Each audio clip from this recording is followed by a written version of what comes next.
سواد نام، آغاز ہی کے حرف سواد کو اس سورت کا نام قرار دیا گیا ہے۔ زمانہ نزول، جیسا کہ آگے چل کر بتایا جائے گا، بعض روایات کی روح سے یہ سورہ اس زمانے میں نازل ہوئی تھی جب نبی صلی اللہ علیہ وسلم نے مکہ معظمہ میں علانیہ دعوت کا آغاز کیا تھا اور قریش کے سرداروں میں اس پر کھلبلی مچ گئی تھی۔ اس لحاظ سے اس کا زمانہ نزول تقریباً نبوت کا چوتھا سال قرار پاتا ہے۔ بعض دوسری روایات اسے حضرت عمر کے ایمان لانے کے بعد کا واقعہ بتاتی ہیں اور معلوم ہے کہ وہ ہجرت حبشہ کے بعد ایمان لائے تھے۔ ایک اور سلسلہ روایات سے معلوم ہوتا ہے کہ ابو طالب کے آخری مرض کے زمانے میں وہ معاملہ پیش آیا تھا جس پر یہ سورت نازل ہوئی۔ اسے اگر صحیح مانا جائے تو اس کا زمانہ نزول نبوت کا 10واں یا 11واں سال ہے۔ تاریخی پس منظر، امام احمد، نسائی، ترمذی، ابن جریر، ابن ابی شیبہ، ابن ابی حاتم اور محمد بن اسحاق وغیرہ نے جو روایات نقل کی ہیں ان کا خلاصہ یہ ہے کہ جب ابو طالب بیمار ہوئے اور قریش کے سرداروں نے محسوس کیا کہ اب یہ ان کا آخری وقت ہے تو انہوں نے آپس میں مشورہ کیا کہ چل کر شیخ سے بات کرنی چاہیے، وہ ہمارا اور اپنے بھتیجے کا جھگڑا چکا جائیں تو اچھا ہے، کہیں ایسا نہ ہو کہ ان کا انتقال ہو جائے اور ان کے بعد ہم محمد صلی اللہ علیہ وسلم کے ساتھ کوئی سخت معاملہ کریں اور عرب کے لوگ ہمیں طعنہ دیں کہ جب تک شیخ زندہ تھا یہ لوگ اس کا لحاظ کرتے رہے، اب اس کے مرنے کے بعد ان لوگوں نے اس کے بھتیجے پر ہاتھ ڈالا ہے۔ اس رائے پر سب کا اتفاق ہو گیا اور تقریباً 25 سرداران قریش جن میں ابو جہل، ابو سفیان، امیہ بن خلف، عاص بن وائل،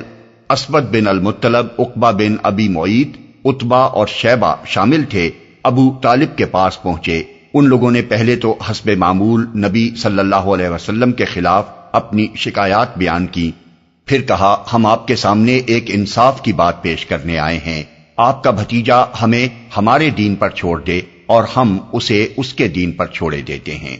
وہ جس معبود کی عبادت کرنا چاہے کرے، ہمیں اس سے کوئی تعرض نہیں، مگر وہ ہمارے معبودوں کی مذمت نہ کرے اور یہ کوشش نہ کرتا پھرے کہ ہم اپنے معبودوں کو چھوڑ دیں، اس شرط پر آپ ہم سے اس کی صلح کرا دیں۔ ابو طالب نے نبی صلی اللہ علیہ وسلم کو بلایا اور آپ سے کہا کہ بھتیجے، یہ تمہاری قوم کے لوگ میرے پاس آئے ہیں، ان کی خواہش ہے کہ تم ایک منصفانہ بات پر ان سے اتفاق کر لو تاکہ تمہارا اور ان کا جھگڑا ختم ہو جائے۔ پھر انہوں نے وہ بات حضور کو بتائی جو سرداران قریش نے ان سے کہی تھی۔ نبی صلی اللہ علیہ وسلم نے جواب میں فرمایا، چچا جان، میں تو ان کے سامنے ایک ایسا کلمہ پیش کرتا ہوں جسے اگر یہ مان لیں تو عرب ان کا تابع فرمان اور عجم ان کا باج گزار ہو جائے۔ حضور کے اس ارشاد کو مختلف راویوں نے مختلف الفاظ میں نقل کیا ہے۔ ایک روایت یہ ہے کہ آپ نے فرمایا، اریدہم علی کلمۃ واحدۃ یقولونہا تدین لہم بہا العرب وتؤدی الیہم بہا العجم الجزیہ۔ دوسری روایت میں الفاظ یہ ہیں، ادعوہم الی ان یتکلموا بکلمۃ تدین لہم بہا العرب ویملکون بہا العجم۔ ایک اور روایت میں ہے کہ آپ نے ابو طالب کے بجائے قریش کے لوگوں کو خطاب کر کے فرمایا، کلمۃ واحدۃ تعطونیہا تملکون بہا العرب وتدین لکم بہا العجم۔ اور ایک روایت کے الفاظ یہ ہیں، ارأیتم ان آتیتکم کلمۃ تکلمتم بہا ملکتم بہا العرب ودانت لکم بہا العجم۔ ان لفظی اختلافات کے باوجود مدعا سب کا یکساں ہے، یعنی حضور نے ان سے کہا کہ اگر میں ایک ایسا کلمہ تمہارے سامنے پیش کروں جسے قبول کر کے تم عرب و عجم کے مالک ہو جاؤ گے تو بتاؤ یہ زیادہ بہتر بات ہے یا وہ جسے تم انصاف کی بات کہہ کر میرے سامنے پیش کر رہے ہو؟ تمہاری بھلائی اس کلمے کو مان لینے میں ہے یا اس میں کہ جس حالت میں تم پڑے ہو اسی میں تم کو پڑا رہنے دوں اور بس اپنی جگہ آپ ہی اپنے خدا کی عبادت کرتا رہوں؟ یہ سن کر پہلے تو وہ لوگ سٹپٹا گئے، ان کی سمجھ میں نہ آتا تھا کہ آخر کیا کہہ کر ایسے ایک مفید کلمے کو رد کر دیں۔ پھر کچھ سنبھل کر بولے، تم ایک کلمہ کہتے ہو، ہم ایسے 10 کلمے کہنے کو تیار ہیں، مگر یہ تو بتاؤ کہ وہ کلمہ کیا ہے؟ آپ نے فرمایا، لا الہ الا اللہ۔ اس پر وہ سب یکبارگی اٹھ کھڑے ہوئے اور وہ باتیں کہتے ہوئے نکل گئے جو اس سورہ کے ابتدائی حصے میں اللہ تعالی نے نقل کی ہیں۔ ابن سعد نے طبقات میں یہ سارا قصہ اسی طرح بیان کیا ہے جس طرح اوپر مذکور ہوا، مگر ان کی روایت کے مطابق یہ ابو طالب کے مرض وفات کا نہیں بلکہ اس وقت کا واقعہ ہے جب حضور نے دعوت عام کی ابتدا کی تھی اور مکے میں پے در پے یہ خبریں پھیلنی شروع ہو گئی تھیں کہ آج فلاں آدمی مسلمان ہوا اور کل فلاں۔ اس وقت سرداران قریش یکے بعد دیگرے کئی وفد ابو طالب کے پاس لے کر پہنچے تھے تاکہ وہ محمد صلی اللہ علیہ وسلم کو اس تبلیغ سے روک دیں، اور انہی وفود میں سے ایک وفد کے ساتھ یہ گفتگو ہوئی تھی۔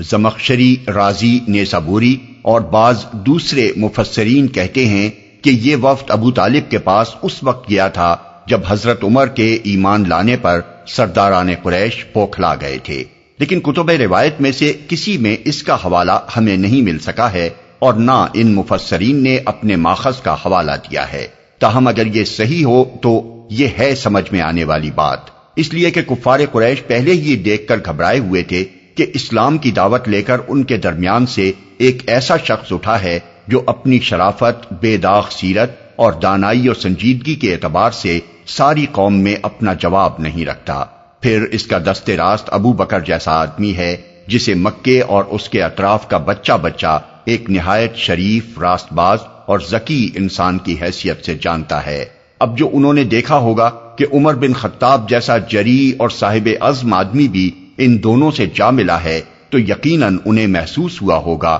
کہ خطرہ حد برداشت سے گزرتا جا رہا ہے۔ موضوع اور مباحث۔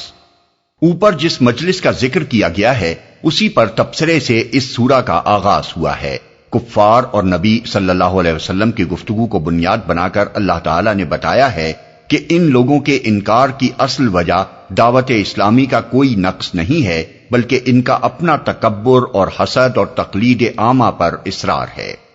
یہ اس کے لیے تیار نہیں ہیں کہ اپنی ہی برادری کے ایک آدمی کو خدا کا نبی مان کر اس کی پیروی قبول کر لیں۔ یہ انہی جاہلانہ تخیلات پر جمے رہنا چاہتے ہیں جن پر انہوں نے اپنے قریب کے زمانے کے لوگوں کو پایا ہے، اور جب اس جہالت کے پردے کو چاک کر کے ایک شخص ان کے سامنے اصل حقیقت کو پیش کرتا ہے تو یہ اس پر کان کھڑے کرتے ہیں اور اسے عجیب بات بلکہ نرالی اور انہونی بات قرار دیتے ہیں۔ ان کے نزدیک توحید اور آخرت کا تخیل محض ناقابل قبول ہی نہیں ہے بلکہ ایک ایسا تخیل ہے جس کا بس مذاق ہی اڑایا جا سکتا ہے۔ اس کے بعد اللہ تعالیٰ نے سورہ کے ابتدائی حصے میں بھی اور آخری فقروں میں بھی کفار کو صاف صاف متنبہ کیا ہے کہ جس شخص کا تم آج مذاق اڑا رہے ہو اور جس کی رہنمائی قبول کرنے سے تم کو آج سخت انکار ہے، ان قریب وہی غالب آ کر رہے گا، اور وہ وقت دور نہیں ہے جب اسی شہر مکہ میں جہاں تم اس کو نیچا دکھانے کے لیے ایڑی چوٹی کا زور لگا رہے ہو، اس کے آگے تم سب سرنگوں نظر آؤ گے۔ پھر پے در پے 9 پیغمبروں کا ذکر کر کے جن میں حضرت داؤد و سلیمان کا قصہ زیادہ مفصل ہے، اللہ تعالیٰ نے یہ بات سامعین کے ذہن نشین کرائی ہے کہ اس کا قانون عدل بالکل بے لاگ ہے، اس کے ہاں انسان کا صحیح رویہ ہی مقبول ہے، بیجا بات خواہ کوئی بھی کرے وہ اس پر گرفت کرتا ہے، اور اس کے ہاں وہی لوگ پسند کیے جاتے ہیں جو لغزش پر اصرار نہ کریں بلکہ اس پر متنبہ ہوتے ہی تائب ہو جائیں اور دنیا میں آخرت کی جواب دہی کو یاد رکھتے ہوئے زندگی بسر کریں۔ اس کے بعد فرما بردار بندوں اور سرکش بندوں کے اس انجام کا نقشہ کھینچا گیا ہے جو وہ عالم آخرت میں دیکھنے والے ہیں، اور اس سلسلے میں کفار کو 2 باتیں خاص طور پر بتائی گئی ہیں۔ ایک یہ کہ آج جن سرداروں اور پیشواؤں کے پیچھے جاہل لوگ اندھے بن کر ضلالت کی راہ پر چلے جا رہے ہیں، کل وہی جہنم میں اپنے پیروں سے پہلے پہنچے ہوئے ہوں گے اور دونوں ایک دوسرے کو کوس رہے ہوں گے۔ دوسرے یہ کہ آج جن اہل ایمان کو یہ لوگ ذلیل و خوار سمجھ رہے ہیں، کل یہ آنکھیں پھاڑ پھاڑ کر حیرت کے ساتھ دیکھیں گے کہ ان کا جہنم میں کہیں نام و نشان تک نہیں ہے، اور یہ خود اس کے عذاب میں گرفتار ہیں۔ آخر میں قصہ آدم و ابلیس کا ذکر فرمایا گیا ہے، اور اس سے مقصود کفار قریش کو یہ بتانا ہے کہ محمد صلی اللہ علیہ وسلم کے آگے جھکنے سے جو تکبر تمہیں مانے ہو رہا ہے، وہی تکبر آدم کے آگے جھکنے سے ابلیس کو بھی مانے ہوا تھا۔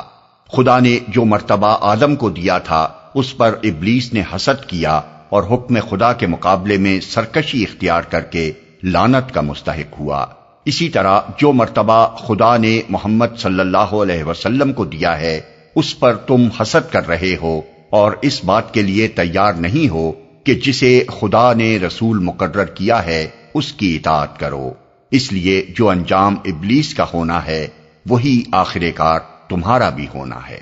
بسم اللہ الرحمن الرحیم۔ شروع اللہ کے نام سے جو رحمان و رحیم ہے۔ صاد والقرآن ذی الذکر بل الذین کفروا فی عزت وشقاق۔ سواد، قسم ہے نصیحت بھرے قرآن کی، بلکہ یہی لوگ جنہوں نے ماننے سے انکار کیا ہے سخت تکبر اور ضد میں مبتلا ہیں۔ سواد، اگرچہ تمام حروف مقطعات کی طرح سواد کے مفہوم کا تعین بھی مشکل ہے، لیکن ابن عباس اور ضحاک کا یہ قول بھی کچھ دل کو لگتا ہے کہ اس سے مراد ہے صادق فی قولہ یا صدق محمد، یعنی محمد صلی اللہ علیہ وسلم صادق ہیں، جو کچھ کہہ رہے ہیں سچ کہہ رہے ہیں۔ سواد کے حرف کو ہم اردو میں بھی اسی سے ملتے جلتے معنی میں استعمال کرتے ہیں۔ مثلا کہتے ہیں میں اس پر سواد کرتا ہوں، یعنی اس کی تصدیق کرتا ہوں یا اسے صحیح قرار دیتا ہوں۔ نصیحت بھرے اصل الفاظ ہیں ذی ذکر، اس کے دو معنی ہو سکتے ہیں، ایک ذی شرف یعنی قرآن بزرگ، دوسرے ذی تذکیر یعنی نصیحت سے لبریز قرآن یا بھولا ہوا سبق یاد دلانے والا اور غفلت سے چونکانے والا قرآن۔ ضد میں مبتلا ہیں۔ اگر سواد کی وہ تعویل قبول کی جائے جو ابن عباس اور ضحاک نے بیان کی ہے تو اس جملے کا مطلب یہ ہوگا کہ قسم ہے اس قرآن بزرگ یا اس نصیحت سے لبریز قرآن کی کہ محمد صلی اللہ علیہ وسلم سچی بات پیش کر رہے ہیں، مگر جو لوگ انکار پر جمے ہوئے ہیں وہ دراصل ضد اور تکبر میں مبتلا ہیں۔ اور اگر سواد کو ان حروف مقطعات میں سے سمجھا جائے جن کا مفہوم متعین نہیں کیا جا سکتا تو پھر قسم کا جواب محذوف ہے، جس پر بلکہ اور اس کے بعد کا فقرہ خود روشنی ڈالتا ہے، یعنی پوری عبارت پھر یوں ہوگی کہ ان منکرین کے انکار کی وجہ یہ نہیں ہے کہ جو دین ان کے سامنے پیش کیا جا رہا ہے اس میں کوئی خلل ہے یا محمد صلی اللہ علیہ وسلم نے ان کے سامنے اظہار حق میں کوئی کوتاہی کی ہے، بلکہ اس کی وجہ صرف ان کی جھوٹی شیخی، ان کی جاہلانہ نخوت اور ان کی ہٹ دھرمی ہے، اور اس پر یہ نصیحت بھرا قرآن شاہد ہے جسے دیکھ کر ہر غیر متعصب آدمی تسلیم کرے گا کہ اس میں فہمائش کا حق پوری طرح ادا کر دیا گیا ہے۔ کم اہلکنا من قبلہم من قرن فنادوا ولا تحین مناص۔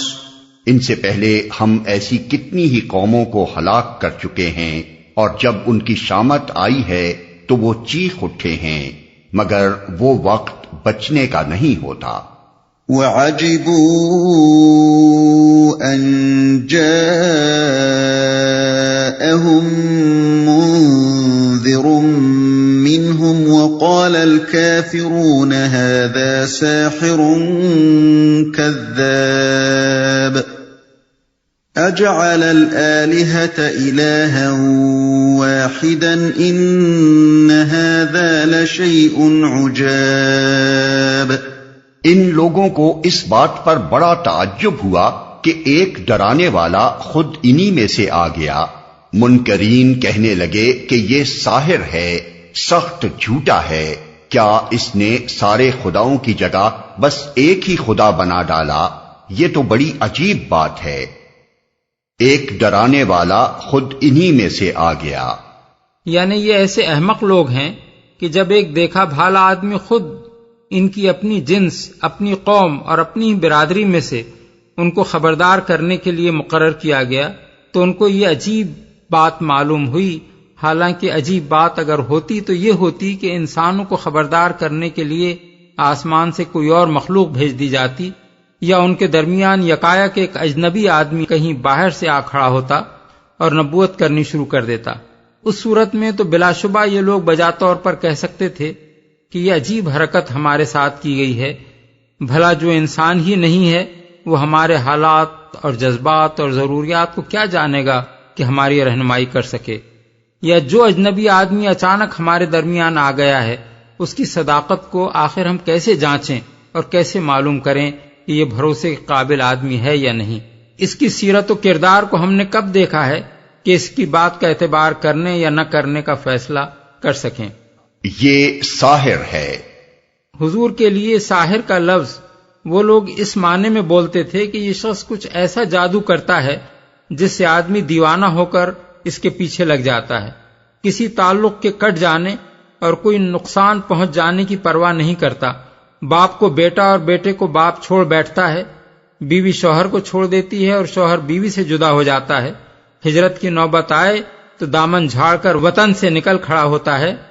کاروبار بیٹھ جائے اور ساری برادری بائیکاٹ کر دے تو اسے بھی گوارا کر لیتا ہے، سخت سے سخت جسمانی اذیتیں بھی انگیز کر جاتا ہے، مگر اس شخص کا کلمہ پڑھنے سے کسی طرح باز نہیں آتا۔ وانطلق الملأ منهم أن امشوا واصبروا على آلهتكم إن هذا لشيء يراد ما سمعنا بهذا في الملة الآخرة إن هذا إلا اختلاق۔ اور سرداران قوم یہ کہتے ہوئے نکل گئے کہ چلو اور ڈٹے رہو اپنے معبودوں کی عبادت پر، یہ بات تو کسی اور ہی غرض سے کہی جا رہی ہے، یہ بات ہم نے زمانہ قریب کی ملت میں کسی سے نہیں سنی، یہ کچھ نہیں ہے مگر ایک من گھڑت بات۔ یہ کہتے ہوئے نکل گئے، اشارہ ہے ان سرداروں کی طرف جو نبی صلی اللہ علیہ وسلم کی بات سن کر ابو طالب کی مجلس سے اٹھ گئے تھے۔ یہ بات یعنی حضور کا یہ کہنا کہ کلمہ لا الہ الا اللہ کے قائل ہو جاؤ تو عرب و عجم سب تمہارے تابع فرمان ہو جائیں گے، یہ بات تو کسی اور ہی غرض سے کہی جا رہی ہے۔ ان کا مطلب یہ تھا کہ اس دال میں کچھ کالا نظر آتا ہے، دراصل یہ دعوت اس غرض سے دی جا رہی ہے کہ ہم محمد صلی اللہ علیہ وسلم کے تابع فرمان ہو جائیں اور یہ ہم پر اپنا حکم چلائیں۔ کسی سے نہیں سنی، یعنی قریب کے زمانے میں ہمارے اپنے بزرگ بھی گزرے ہیں، عیسائی اور یہودی بھی ہمارے ملک اور آس پاس کے ملکوں میں موجود ہیں، اور مجوسیوں سے ایران و عراق اور مشرقی عرب بھرا پڑا ہے، کسی نے بھی ہم سے یہ نہیں کہا کہ انسان بس ایک اللہ رب العالمین کو مانے اور دوسرے کسی کو نہ مانے، آخر ایک اکیلے خدا پر کون اکتفا کرتا ہے؟ اللہ کے پیاروں کو تو سبھی مان رہے ہیں، ان کے آستانوں پر جا کر ماتھے رگڑ رہے ہیں، نذریں اور نیازیں دے رہے ہیں، دعائیں مانگ رہے ہیں، کہیں سے اولاد ملتی ہے، کہیں سے رزق ملتا ہے، کسی آستانے پر جو مراد مانگو بر آتی ہے، ان کے تصرفات کو ایک دنیا مان رہی ہے، اور ان سے فیض پانے والے بتا رہے ہیں کہ ان درباروں سے لوگوں کی کس کس طرح مشکل کشائی و حاجت روائی ہوتی ہے۔ اب اس شخص سے ہم یہ نرالی بات سن رہے ہیں جو کبھی کسی سے نہ سنی تھی کہ ان میں سے کسی کا بھی خدائی میں کوئی حصہ نہیں اور پوری کی پوری خدائی بس ایک اکیلے اللہ ہی کی ہے۔ أَأُنزِلَ عَلَيْهِ الذِّكْرُ مِن بَيْنِنَا بَلْ هُمْ فِي شَكٍّ مِّن ذِكْرِي بَل لَّمَّا يَذُوقُوا عَذَابِ۔ کیا ہمارے درمیان بس یہی ایک شخص رہ گیا تھا جس پر اللہ کا ذکر نازل کر دیا گیا؟ اصل بات یہ ہے کہ یہ میرے ذکر پر شک کر رہے ہیں، اور یہ ساری باتیں اس لیے کر رہے ہیں کہ انہوں نے میرے عذاب کا مزہ چکھا نہیں ہے، شک کر رہے ہیں۔ بالفاظ دیگر اللہ تعالی فرماتا ہے کہ اے محمد صلی اللہ علیہ وسلم، یہ لوگ دراصل تمہیں نہیں جھٹلا رہے ہیں بلکہ مجھے جھٹلا رہے ہیں۔ تمہاری صداقت پر تو پہلے بھی انہوں نے شک نہیں کیا تھا، آج یہ شک جو کیا جا رہا ہے یہ دراصل میرے ذکر کی وجہ سے ہے۔ میں نے ان کو نصیحت کرنے کی خدمت جب تمہارے سپرد کی تو یہ اسی شخص کی صداقت میں شک کرنے لگے جس کی راست بازی کی پہلے قسمیں کھایا کرتے تھے۔ یہی مضمون سورہ انعام آیت 33 میں بھی گزر چکا ہے۔ ام عندهم خزائن رحمت ربک العزیز الوہاب ام لهم ملک السماوات والارض وما بینہما فلیرتقوا فی الاسباب۔ کیا تیرے داتا اور غالب پروردگار کی رحمت کے خزانے ان کے قبضے میں ہیں؟ کیا یہ آسمان و زمین اور ان کے درمیان کی چیزوں کے مالک ہیں؟ اچھا تو یہ عالم اسباب کی بلندیوں پر چڑھ کر دیکھیں۔ یہ کفار کے اس قول کا جواب ہے کہ کیا ہمارے درمیان بس یہی ایک شخص رہ گیا تھا جس پر اللہ کا ذکر نازل کر دیا گیا؟ اس پر اللہ تعالیٰ فرما رہا ہے کہ نبی ہم کس کو بنائیں اور کسے نہ بنائیں اس کا فیصلہ کرنا ہمارا اپنا کام ہے۔ یہ لوگ آخر کب سے اس فیصلے کے مختار ہو گئے؟ اگر یہ اس کے مختار بننا چاہتے ہیں تو کائنات کی فرما روائی کے منصب پر قبضہ کرنے کے لیے عرش پر پہنچنے کی کوشش کریں تاکہ جسے یہ اپنی رحمت کا مستحق سمجھیں اس پر وہی نازل ہو، اور جسے ہم مستحق سمجھتے ہیں اس پر وہ نازل نہ ہو۔ یہ مضمون متعدد مقامات پر قرآن مجید میں بیان ہوا ہے، کیونکہ کفار قریش بار بار کہتے تھے کہ یہ محمد صلی اللہ علیہ وسلم کیسے نبی بن گئے؟ کیا خدا کو قریش کے بڑے بڑے سرداروں میں سے کوئی اس کام کے لیے نہ ملا تھا؟ جند ما هنالك مهزوم من الاحزاب۔ یہ تو جتھوں میں سے ایک چھوٹا سا جتھا ہے جو اسی جگہ شکست کھانے والا ہے۔ اسی جگہ کا اشارہ مکہ معظمہ کی طرف ہے، یعنی جہاں یہ لوگ یہ باتیں بنا رہے ہیں اسی جگہ ایک دن یہ شکست کھانے والے ہیں، اور یہیں وہ وقت آنے والا ہے جب یہ منہ لٹکائے اسی شخص کے سامنے کھڑے ہوں گے جسے آج یہ حقیر سمجھ کر نبی تسلیم کرنے سے انکار کر رہے ہیں۔ كذبت قبلهم قوم نوح وعاد وفرعون ذو الأوتاد وثمود وقوم لوط وأصحاب الأيكة أولئك الأحزاب إن كل إلا كذب الرسل فحق عقاب۔ ان سے پہلے نوح کی قوم اور عاد اور میخوں والا فرعون اور سمود اور قوم لوط اور ایکا والے جھٹلا چکے ہیں۔ جتھے وہ تھے ان میں سے ہر ایک نے رسولوں کو جھٹلایا اور میری عقوبت کا فیصلہ اس پر چسپاں ہو کر رہا۔ میخوں والا فرعون کے لیے ذل اوتاد یعنی میخوں والا یا تو اس معنی میں استعمال کیا گیا ہے کہ اس کی سلطنت ایسی مضبوط تھی گویا میخ زمین پر ٹھکی ہوئی ہو، یا اس بنا پر کہ اس کے کثیر التعداد لشکر جہاں ٹھہرتے تھے وہاں ہر طرف خیموں کی میخیں ہی میخیں ٹھکی نظر آتی تھیں، یا اس بنا پر کہ وہ جس سے ناراض ہوتا تھا اسے میخیں ٹھونک کر عذاب دیا کرتا تھا۔ اور ممکن ہے کہ میخوں سے مراد اہرام مصر ہوں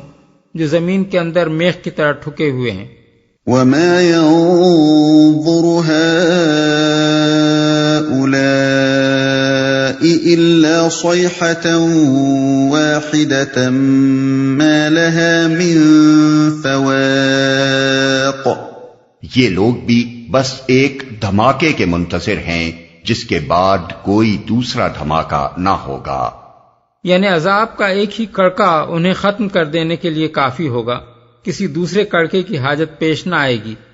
دوسرا مفہوم اس فقرے کا یہ بھی ہو سکتا ہے کہ اس کے بعد پھر انہیں کوئی افاقہ نصیب نہ ہوگا، اتنی دیر کی بھی مہلت نہ ملے گی جتنی دیر اونٹنی کا دودھ نچوڑتے وقت ایک دفعہ سونتے ہوئے تھن میں دوبارہ سونتنے تک دودھ اترنے میں لگتی ہے۔ وَقَالُوا رَبَّنَا عَجِّل لَّنَا قِطَّنَا قَبْلَ يَوْمِ الْحِسَابِ۔ اور یہ کہتے ہیں کہ اے ہمارے رب یوم الحساب سے پہلے ہی ہمارا حصہ ہمیں جلدی سے دے دے۔ یعنی اللہ کے عذاب کا حال تو ہے وہ جو ابھی بیان کیا گیا، اور ان نادانوں کا حال یہ ہے کہ یہ نبی سے مذاق کے طور پر کہتے ہیں کہ جس یوم الحساب سے تم ہمیں ڈراتے ہو اس کے آنے تک ہمارے معاملے کو نہ ٹالو، بلکہ ہمارا حساب ابھی چکوا دو، جو کچھ بھی ہمارے حصے کی شامت لکھی ہے وہ فوراً ہی آ جائے۔ اصبر على ما يقولون واذكر عبدنا داود ذا الأيد إنه أواب۔ اے نبی، صبر کرو ان باتوں پر جو یہ لوگ بناتے ہیں، اور ان کے سامنے ہمارے بندے داؤد کا قصہ بیان کرو جو بڑی قوتوں کا مالک تھا، ہر معاملے میں اللہ کی طرف رجوع کرنے والا تھا، ان باتوں پر جو یہ لوگ بناتے ہیں۔ اشارہ ہے کفار مکہ کی ان باتوں کی طرف جن کا ذکر اوپر گزر چکا ہے، یعنی نبی صلی اللہ علیہ وسلم کے متعلق ان کی یہ بکواس کہ یہ شخص ساحر اور کذاب ہے، اور ان کا یہ اعتراض کہ اللہ میاں کے پاس رسول بنانے کے لیے کیا بس یہی ایک شخص رہ گیا تھا، اور یہ الزام کہ اس دعوت توحید سے اس شخص کا مقصد کوئی مذہبی تبلیغ نہیں ہے بلکہ اس کی نیت کچھ اور ہی ہے۔ داؤد کا قصہ بیان کرو۔ اس فقرے کا دوسرا ترجمہ یہ بھی ہو سکتا ہے کہ ہمارے بندے داؤد کو یاد کرو۔ پہلے ترجمے کے لحاظ سے مطلب یہ ہے کہ اس قصے میں ان لوگوں کے لیے ایک سبق ہے، اور دوسرے ترجمے کے لحاظ سے مراد یہ ہے کہ اس قصے کی یاد خود تمہیں صبر کرنے میں مدد دے گی۔ چونکہ یہ قصہ بیان کرنے سے دونوں ہی باتیں مقصود ہیں، اس لیے الفاظ ایسے استعمال کیے گئے ہیں جو دونوں مفہوموں پر دلالت کرتے ہیں۔ بڑی قوتوں کا مالک تھا۔ اصل الفاظ ہیں ذل اید، ہاتھوں والا۔ ہاتھ کا لفظ صرف عربی زبان ہی میں نہیں،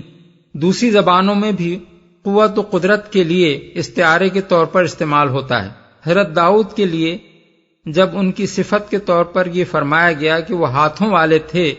تو اس کا مطلب لازماً یہی ہوگا کہ وہ بڑی قوتوں کے مالک تھے۔ ان قوتوں سے بہت سی قوتیں مراد ہو سکتی ہیں، مثلا جسمانی طاقت جس کا مظاہرہ انہوں نے جالوت سے جنگ کے موقع پر کیا تھا، فوجی اور سیاسی طاقت جس سے انہوں نے گرد و پیش کی مشرک قوموں کو شکست دے کر ایک مضبوط اسلامی سلطنت قائم کر دی تھی، اخلاقی طاقت جس کی بدولت انہوں نے بادشاہی میں فقیری کی اور ہمیشہ اللہ سے ڈرتے اور اس کے حدود کی پابندی کرتے رہے، اور عبادت کی طاقت جس کا حال یہ تھا کہ حکومت و فرما روائی اور جہاد فی سبیل اللہ کی مصروفیتوں کے باوجود صحیحین کی روایت کے مطابق وہ ہمیشہ ایک دن بیچ روزہ رکھتے تھے اور روزانہ 1/3 رات نماز میں گزارتے تھے۔ امام بخاری نے اپنی تاریخ میں حضرت ابو الدرداء کے حوالے سے نقل کیا ہے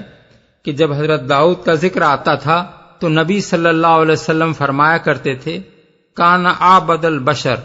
وہ سب سے زیادہ عبادت گزار آدمی تھے۔ إِنَّا سَخَّرْنَا الْجِبَالَ مَعَهُ يُسَبِّحْنَ بِالْعَشِيِّ وَالْإِشْرَاقِ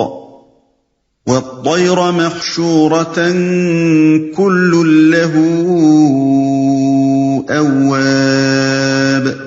ہم نے پہاڑوں کو اس کے ساتھ مسخر کر رکھا تھا کہ صبح و شام وہ اس کی تسبیح کرتے تھے، پرندے سمٹ آتے اور سب کے سب اس کی تسبیح کی طرف متوجہ ہو جاتے تھے۔ وَشَدَدْنَا مُلْكَهُ وَآتَيْنَاهُ الْحِكْمَةَ وَفَصْلَ الْخِطَابِ۔ ہم نے اس کی سلطنت مضبوط کر دی تھی، اس کو حکمت عطا کی تھی اور فیصلہ کن بات کہنے کی صلاحیت بخشی تھی۔ یعنی ان کا کلام الجھا ہوا نہ ہوتا تھا کہ ساری تقریر سن کر بھی آدمی نہ سمجھ سکے کہ کہنا کیا چاہتے ہیں، بلکہ وہ جس معاملے پر بھی گفتگو کرتے اس کے تمام بنیادی نکات کو منقع کر کے رکھ دیتے اور اصل فیصلہ طلب مسئلے کو ٹھیک ٹھیک متعین کر کے اس کا بالکل دو ٹوک جواب دے دیتے تھے۔ یہ بات کسی شخص کو اس وقت تک حاصل نہیں ہوتی جب تک وہ عقل و فہم اور قادر الکلامی کے اعلیٰ مرتبے پر پہنچا ہوا نہ ہو۔ وَهَلْ أَتَاكَ نَبَأُ الْخَصْمِ إِذْ تَسَوَّرُوا الْمِحْرَابَ۔ پھر تمہیں کچھ خبر پہنچی ہے ان مقدمے والوں کی جو دیوار چڑھ کر اس کے بالا خانے میں گھس آئے تھے۔ حضرت داؤد کا ذکر جس غرض کے لیے اس مقام پر کیا گیا ہے، اس سے مقصود دراصل یہی قصہ سنانا ہے جو یہاں سے شروع ہوتا ہے۔ اس سے پہلے ان کی جو صفات عالیہ بطور تمہید بیان کی گئی ہیں، ان کا مقصد صرف یہ بتانا تھا کہ داؤد علیہ السلام جن کے ساتھ یہ معاملہ پیش آیا ہے کس مرتبے کے انسان تھے۔ اذ دخلوا على داود ففزع منهم قالوا لا تخف خصمان بغى بعضنا على بعض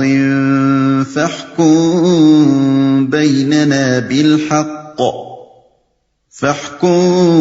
بيننا بالحق ولا تشطط واهدنا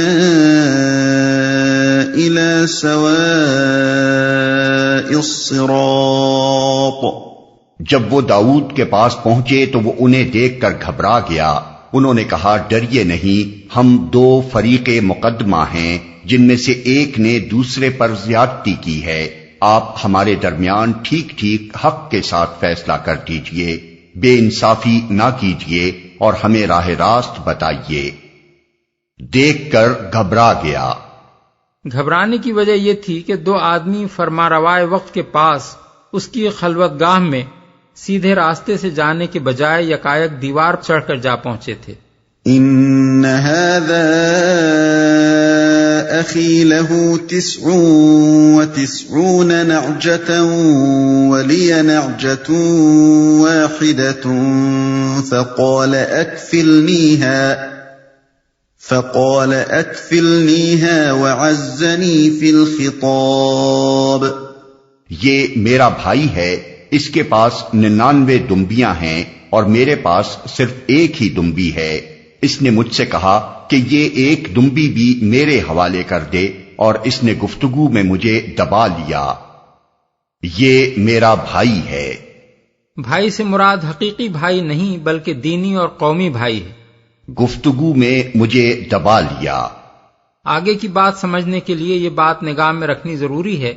کہ استغاثہ کا یہ فریق یہ نہیں کہہ رہا ہے کہ اس شخص نے میری وہ ایک دمبی چھین لی اور اپنی دمبیوں میں ملا لی، بلکہ یہ کہہ رہا ہے کہ یہ مجھ سے میری دمبی مانگ رہا ہے اور اس نے گفتگو میں مجھے دبا لیا ہے، کیونکہ یہ بڑی شخصیت کا آدمی ہے اور میں غریب آدمی ہوں۔ میں اپنے اندر اتنی سکت نہیں پاتا کہ اس کا مطالبہ رد کر دوں۔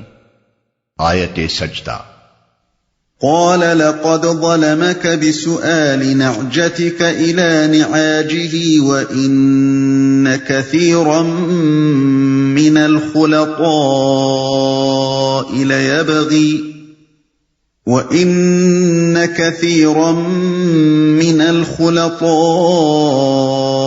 ليبغي بعضهم على بعض إلا الذين آمنوا وعملوا الصالحات وقليل ما هم وظن داود أنما فتناه فاستغفر ربه وخر راكعا وأناب۔ داؤد نے جواب دیا، اس شخص نے اپنی دمبیوں کے ساتھ تیری دمبی ملا لینے کا مطالبہ کر کے یقیناً تجھ پر ظلم کیا، اور واقعہ یہ ہے کہ مل جل کر ساتھ رہنے والے لوگ اکثر ایک دوسرے پر زیادتیاں کرتے رہتے ہیں، بس وہی لوگ اس سے بچے ہوئے ہیں جو ایمان رکھتے ہیں اور عمل صالح کرتے ہیں، اور ایسے لوگ کم ہی ہیں۔ یہ بات کہتے کہتے داؤد سمجھ گیا کہ یہ تو ہم نے دراصل اس کی آزمائش کی ہے، چنانچہ اس نے اپنے رب سے معافی مانگی اور سجدے میں گر گیا اور رجوع کر لیا۔ یقیناً تجھ پر ظلم کیا۔ یہاں کسی کو یہ شبہ نہ ہو کہ حضرت داؤد نے ایک ہی فریق کی بات سن کر اپنا فیصلہ کیسے دے دیا۔ اصل بات یہ ہے کہ جب مدعی کی شکایت پر مدعا علیہ خاموش رہا اور اس کی تردید میں کچھ نہ بولا تو یہ خود ہی اس کے اقرار کا ہم معنی تھا۔ اس بنا پر حضرت داؤد نے یہ رائے قائم کی کہ واقعہ وہی کچھ ہے جو مدعی بیان کر رہا ہے، اور رجوع کر لیا۔ اس امر میں اختلاف ہے کہ اس مقام پر سجدہ تلاوت واجب ہے یا نہیں۔ امام شافعی کہتے ہیں کہ یہاں سجدہ واجب نہیں ہے بلکہ یہ تو ایک نبی کی توبہ ہے، اور امام ابو حنیفہ وجوب قائل ہیں۔ اس سلسلے میں ابن عباس سے 3 روایتیں محدثین نے نقل کی ہیں۔ اکرمہ کی روایت یہ ہے کہ ابن عباس نے فرمایا یہ ان آیات میں سے نہیں ہے جن پر سجدہ لازم ہے، مگر میں نے اس مقام پر نبی صلی اللہ علیہ وسلم کو سجدہ کرتے دیکھا ہے۔ بخاری، ابو داؤد، ترمذی، نسائی، مسند احمد۔ دوسری روایت جو ان سے سعید بن جبیر نے نقل کی ہے، اس کے الفاظ یہ ہیں کہ سورہ صاد میں نبی صلی اللہ علیہ وسلم نے سجدہ کیا اور فرمایا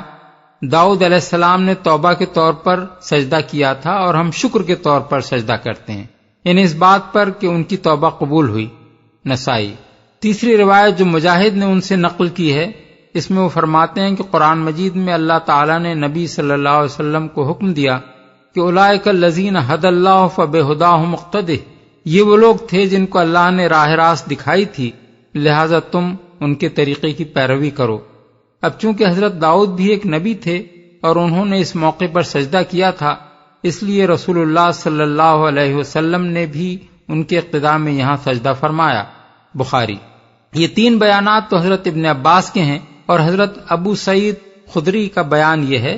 کہ نبی صلی اللہ علیہ وسلم نے ایک مرتبہ خطبے میں سورہ صاد پڑھی، اور جب آپ اس آیت پر پہنچے تو آپ نے ممبر پر سے اتر کر سجدہ کیا،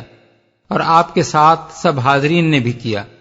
پھر ایک دوسرے موقع پر اسی طرح آپ نے یہی سورت پڑھی تو اس آیت کو سنتے ہی لوگ سجدہ کرنے کے لیے تیار ہو گئے۔ حضور نے فرمایا یہ ایک نبی کی توبہ ہے، مگر میں دیکھتا ہوں کہ تم لوگ سجدے کے لیے تیار ہو گئے ہو۔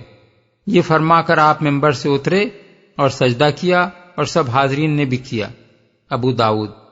ان روایات سے اگرچہ وجوب سجدہ کی قطعی دلیل تو نہیں ملتی، لیکن کم از کم اتنی بات تو ضرور ثابت ہوتی ہے کہ نبی صلی اللہ علیہ وسلم نے اس مقام پر اکثر سجدہ فرمایا ہے، اور سجدہ نہ کرنے کی بنسبت یہاں سجدہ کرنا بہرحال افضل ہے۔ بلکہ ابن عباس کی تیسری روایت جو ہم نے اوپر بخاری کے حوالے سے نقل کی ہے،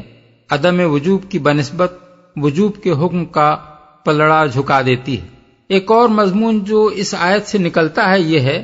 کہ اللہ تعالیٰ نے یہاں خر راکعن یعنی رکوع میں گر پڑا کے الفاظ استعمال فرمائے ہیں، مگر تمام مفسرین کا اس پر اتفاق ہے کہ اس سے مراد خر ساجدن یعنی سجدے میں گر پڑا ہے۔ اسی بنا پر امام ابو حنیفہ اور ان کے اصحاب نے یہ رائے ظاہر فرمائی ہے کہ نماز یا غیر نماز میں آیت سجدہ سن کر یا پڑھ کر آدمی سجدے کی بجائے صرف رکوع بھی کر سکتا ہے، کیونکہ جب اللہ تعالیٰ نے رکوع کا لفظ استعمال کر کے سجدہ مراد لیا ہے تو معلوم ہوا کہ رکوع سجدے کا قائم مقام ہو سکتا ہے۔ فقہاء شافعیہ میں سے امام خطابی کی بھی یہی رائے ہے۔ یہ رائے اگرچہ بجائے خود صحیح اور معقول ہے، لیکن نبی صلی اللہ علیہ وسلم اور صحابہ کرام کے عمل میں ہم کو ایسی کوئی نظیر نہیں ملی کہ آیت سجدہ پر سجدہ کرنے کے بجائے رکوع ہی کر لینے پر اکتفا کیا گیا ہو۔ لہذا اس رائے پر عمل صرف اس صورت میں کرنا چاہیے جب سجدہ کرنے میں کوئی امر مانے ہو، اسے معمول بنا لینا درست نہیں ہے، اور خود امام ابو حنیفہ اور ان کے اصحاب کا منشا بھی یہ نہیں ہے کہ اسے معمول بنایا جائے، بلکہ وہ صرف اس کے جواز کے قائل ہیں۔ فغفرنا له ذلك وإن له عندنا لزلفى وحسن مآب۔ تب ہم نے اس کا وہ قصور معاف کیا، اور یقیناً ہمارے ہاں اس کے لیے تقرب کا مقام اور بہتر انجام ہے۔ اس سے معلوم ہوا کہ حضرت داؤد سے قصور تو ضرور ہوا تھا، اور وہ کوئی ایسا قصور تھا جو دنبیوں والے مقدمے سے کسی طرح کی مماثلت رکھتا تھا۔ اسی لیے اس کا فیصلہ سناتے ہوئے مان ان کو یہ خیال آیا کہ یہ میری آزمائش ہوئی ہے، لیکن اس قصور کی نوعیت ایسی شدید نہ تھی کہ اسے معاف نہ کیا جاتا، یا اگر معاف کیا بھی جاتا تو وہ اپنے مرتبہ بلند سے گرا دیے جاتے۔ اللہ تعالیٰ یہاں خود تصریح فرما رہا ہے کہ جب انہوں نے سجدے میں گر کر توبہ کی تو نہ صرف یہ کہ انہیں معاف کر دیا گیا، بلکہ دنیا اور آخرت میں ان کو جو بلند مقام حاصل تھا اس میں بھی کوئی فرق نہ آیا۔ يا داود إنا جعلناك خليفة في الأرض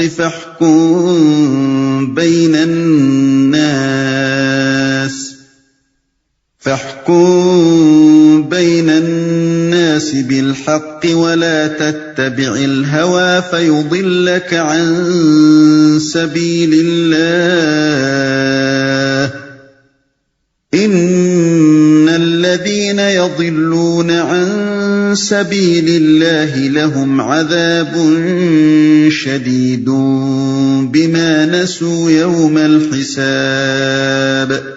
ہم نے اس سے کہا اے داؤد، ہم نے تجھے زمین میں خلیفہ بنایا ہے، لہذا تو لوگوں کے درمیان حق کے ساتھ حکومت کر اور خواہش نفس کی پیروی نہ کر کہ وہ تجھے اللہ کی راہ سے بھٹکا دے گی۔ جو لوگ اللہ کی راہ سے بھٹکتے ہیں یقیناً ان کے لیے سخت سزا ہے کہ وہ یوم الحساب کو بھول گئے۔ یہ وہ تنبیہ ہے جو اس موقع پر اللہ تعالیٰ نے توبہ قبول کرنے اور بلندی درجات کی بشارت دینے کے ساتھ حضرت داؤد کو فرمائی۔ اس سے یہ بات خود بخود ظاہر ہو جاتی ہے کہ جو فعل ان سے صادر ہوا تھا اس کے اندر خواہش نفس کا کچھ دخل تھا، اس کا حاکمانہ اقتدار کے نامناسب استعمال سے بھی کوئی تعلق تھا، اور وہ کوئی ایسا فعل تھا جو حق کے ساتھ حکومت کرنے والے کسی فرما روا کو زیب نہ دیتا تھا۔ یہاں پہنچ کر 3 سوالات ہمارے سامنے آتے ہیں۔ اول یہ کہ وہ فعل کیا تھا، دوسرے یہ کہ اللہ تعالیٰ نے اس کو صاف صاف بیان کرنے کے بجائے اس طرح پردے ہی میں اس کی طرف کیوں اشارہ کیا، تیسرے یہ کہ اس سیاق و سباق میں اس کا ذکر کس مناسبت سے کیا گیا ہے۔ جن لوگوں نے بائبل، عیسائیوں اور یہودیوں کی کتاب مقدس کا مطالعہ کیا ہے ان سے یہ بات پوشیدہ نہیں ہے کہ اس کتاب میں حضرت داؤد پر اوریا دا ہٹائٹ کی بیوی سے زنا کرنے اور پھر اوریا کو ایک جنگ میں قصدن ہلاک کروا کر اس کی بیوی سے نکاح کر لینے کا صاف صاف الزام لگایا گیا ہے، اور یہ بھی کہا گیا ہے کہ یہی عورت جس نے ایک شخص کی بیوی ہوتے ہوئے اپنے آپ کو حضرت داؤد کے حوالے کیا تھا، حضرت سلیمان علیہ السلام کی ماں تھی۔ یہ پورا قصہ بائبل کی کتاب سیموئیل دوم باب 11-12 میں نہایت تفصیل کے ساتھ درج ہے۔ نزول قرآن سے صدیوں پہلے یہ بائبل میں درج ہو چکا تھا۔ دنیا بھر کے یہودیوں اور عیسائیوں میں سے جو بھی اپنی اس کتاب مقدس کی تلاوت کرتا یا اسے سنتا تھا وہ اس قصے سے نہ صرف واقف تھا بلکہ اس پر ایمان بھی لاتا تھا۔ انہی لوگوں کے ذریعے سے یہ دنیا میں مشہور ہوا، اور آج تک حال یہ ہے کہ مغربی ممالک میں بنی اسرائیل اور عبرانی مذہب کی تاریخ پر کوئی کتاب ایسی نہیں لکھی جاتی جس میں حضرت داؤد کے خلاف اس الزام کو دہرایا نہ جاتا ہو۔ اس مشہور قصے میں یہ بات بھی درج ہے کہ خداوند نے ناتن کو داؤد کے پاس بھیجا۔ اس نے اس کے پاس آ کر اس سے کہا کہ کسی شہر میں 2 شخص تھے، ایک امیر دوسرا غریب۔ اس امیر کے پاس بہت سے ریوڑ اور گلے تھے، پر اس غریب کے پاس بھیڑ کی ایک پٹھیا کے سوا کچھ نہ تھا جسے اس نے خرید کر پالا تھا، اور وہ اس کے اور اس کے بال بچوں کے ساتھ بڑھی تھی۔ وہ اسی کے نوالے میں سے کھاتی اور اس کے پیالے سے پیتی اور اس کی گود میں سوتی تھی، اور اس کے لیے بطور بیٹی کے تھی۔ اور اس امیر کے ہاں کوئی مسافر آیا، سو اس نے اس مسافر کے لیے جو اس کے ہاں آیا تھا پکانے کو اپنے ریوڑ اور گلے میں سے کچھ نہ لیا، بلکہ اس غریب کی بھیڑ لے لی اور اس شخص کے لیے جو اس کے ہاں آیا تھا پکائی۔ تب داؤد کا غضب اس شخص پر بشدت بھڑکا، اور اس نے ناتن سے کہا کہ خداوند کی حیات کی قسم، وہ شخص جس نے یہ کام کیا واجب القتل ہے۔ اس شخص کو اس بھیڑ کا 4 گنا بھرنا پڑے گا، کیونکہ اس نے ایسا کام کیا اور اسے ترس نہ آیا۔ تب ناتن نے داؤد سے کہا کہ وہ شخص تو ہی ہے، تو نے ہتی اوریا کو تلوار سے مارا اور اس کی بیوی لے لی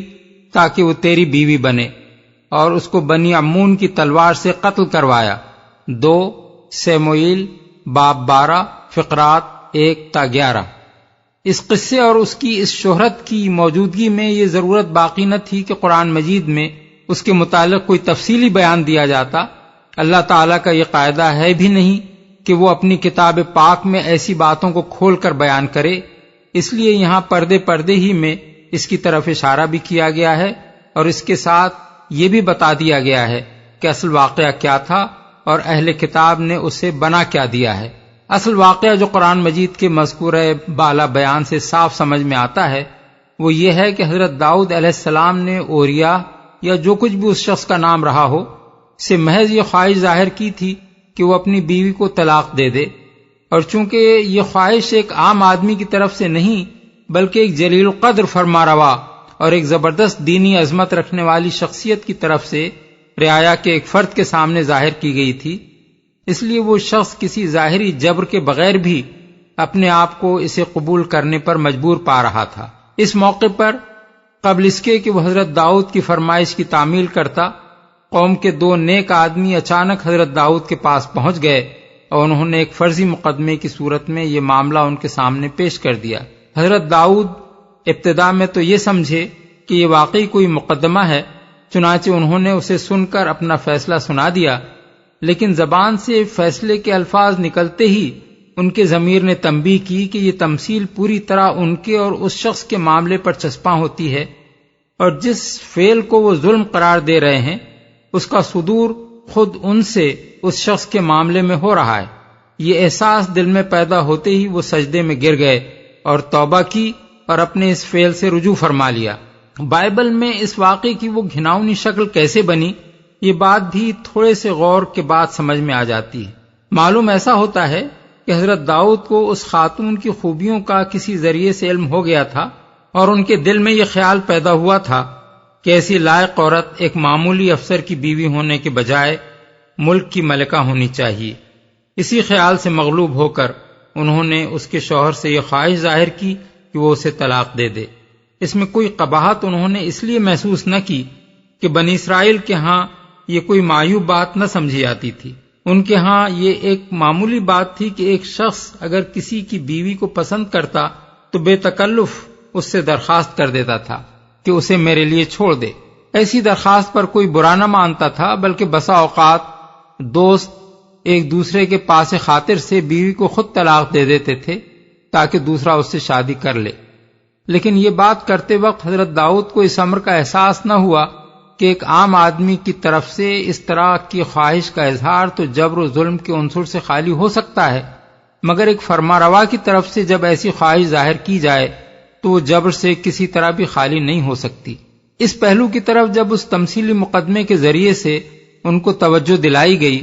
تو وہ بلا تعامل اپنی اس خواہش سے دستبردار ہو گئے اور بات آئی گئی ہو گئی، مگر بعد میں کسی وقت جب ان کی کسی خواہش اور کوشش کے بغیر اس خاتون کا شوہر ایک جنگ میں شہید ہو گیا اور انہوں نے اس سے نکاح کر لیا تو یہودیوں کے خبیث ذہن نے افسانہ تراشی شروع کر دی، اور یہ خبث نفس اس وقت اور زیادہ تیزی سے کام کرنے لگا جب بنی اسرائیل کا ایک گروہ حضرت سلیمان کا دشمن ہو گیا۔ ان محرکات کے زیر اثر یہ قصہ تصنیف کر ڈالا گیا کہ حضرت داؤد نے معاذ اللہ اوریا کی بیوی کو اپنے محل کی چھت پر سے اس حالت میں دیکھ لیا تھا کہ وہ برہنہ نہا رہی تھی۔ انہوں نے اس کو اپنے ہاں بلوایا اور اس سے زنا کا ارتکاب کیا جس سے وہ حاملہ ہو گئی۔ پھر انہوں نے اوریا کو بنی عمون کے مقابلے پر جنگ میں بھیج دیا اور فوج کے کمانڈر یوآب کو حکم دیا کہ اسے لڑائی میں ایسی جگہ مقرر کر دے جہاں وہ لازماً مارا جائے، اور جب وہ مارا گیا تو انہوں نے اس کی بیوی سے شادی کر لی، اور اسی عورت کے پیٹ سے سلیمان علیہ السلام پیدا ہوئے۔ یہ تمام جھوٹے الزامات ظالموں نے اپنی کتاب مقدس میں ثبت کر دیے ہیں تاکہ نسلاً بعد نسلاً اسے پڑھتے رہیں اور اپنی قوم کے ان دو بزرگ ترین انسانوں کی تذلیل کرتے رہیں جو حضرت موسیٰ کے بعد ان کے سب سے بڑے محسن تھے۔ قرآن مجید کے مفسرین میں سے ایک گروہ نے تو ان افسانوں کو قریب قریب جوں کا توں قبول کر لیا ہے جو بنی اسرائیل کے ذریعے سے ان تک پہنچے ہیں۔ اسرائیلی روایات کا صرف اتنا حصہ انہوں نے ساقط کیا ہے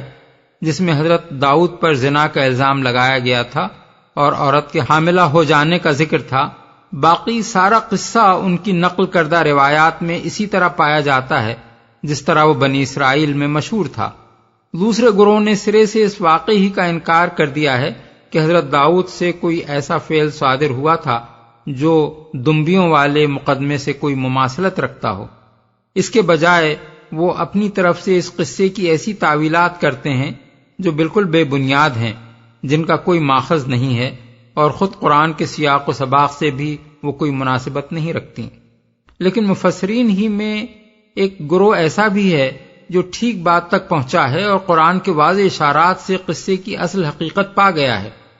مثال کے طور پر چند اقوال ملاحظہ ہوں۔ مسروق اور سعید بن جبیر دونوں حضرت عبداللہ بن عباس کا یہ قول نقل کرتے ہیں کہ حضرت داؤد نے اس سے زیادہ کچھ نہیں کیا تھا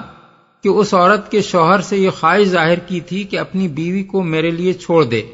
ابن جریر۔ علامہ زمخشری اپنی تفسیر کشاف میں لکھتے ہیں کہ جس شکل میں اللہ تعالیٰ نے حضرت داؤد علیہ السلام کا قصہ بیان فرمایا ہے، اس سے تو یہی ظاہر ہوتا ہے کہ انہوں نے اس شخص سے صرف یہ خواہش ظاہر کی تھی کہ وہ ان کے لیے اپنی بیوی کو چھوڑ دے۔ علامہ ابو بکر جساس اس رائے کا اظہار کرتے ہیں کہ وہ عورت اس شخص کی منکوحہ نہیں بلکہ صرف مخطوبہ یا منصوبہ تھی۔ حضرت داؤد نے اسی عورت سے نکاح کا پیغام دے دیا۔ اس پر اللہ تعالیٰ کا عتاب ہوا کیونکہ انہوں نے اپنے مومن بھائی کے پیغام پر پیغام دیا تھا، حالانکہ ان کے گھر میں پہلے سے کئی بیویاں موجود تھیں۔ احکام القرآن۔ بعض دوسرے مفسرین نے بھی یہی رائے ظاہر کی ہے، لیکن یہ بات قرآن کے بیان سے پوری مطابقت نہیں رکھتی۔ قرآن مجید میں مقدمہ پیش کرنے والے کے جو الفاظ نقل ہوئے ہیں وہ یہ ہیں کہ لی ناجتٌ واحدۃ فقال اکفلنیھا، میرے پاس بس ایک ہی دمبی ہے اور یہ کہتا ہے کہ اسے میرے حوالے کر دے۔ یہی بات حضرت داؤد نے بھی اپنے فیصلے میں ارشاد فرمائی کہ قد ظلمک بسؤال ناجتک، اس نے تیری دمبی مانگنے میں تجھ پر ظلم کیا۔ یہ تمثیل حضرت داؤد اور اوریا کے معاملے پر اسی صورت میں چسپاں ہو سکتی ہے جبکہ وہ عورت اس شخص کی بیوی کو پیغام پر پیغام دینے کا معاملہ ہوتا تو پھر تمثیل یوں ہوتی کہ میں ایک دمبی لینا چاہتا تھا اور اس نے کہا کہ یہ بھی میرے لیے چھوڑ دے۔ قاضی ابو بکر ابن العربی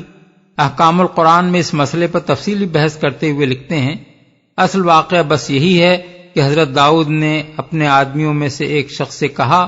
کہ میرے لیے اپنی بیوی چھوڑ دے اور سنجیدگی کے ساتھ یہ مطالبہ کیا۔ قرآن میں یہ بات نہیں ہے کہ وہ شخص ان کے اس مطالبے پر اپنی بیوی سے دستبردار ہو گیا اور حضرت داؤد نے اس عورت سے اس کے بعد شادی بھی کر لی اور حضرت سلیمان اسی کے بطن سے پیدا ہوئے۔ جس بات پر عتاب ہوا وہ اس کے سوا کچھ نہ تھی کہ انہوں نے ایک عورت کے شوہر سے یہ چاہا کہ وہ ان کی خاطر اسے چھوڑ دے۔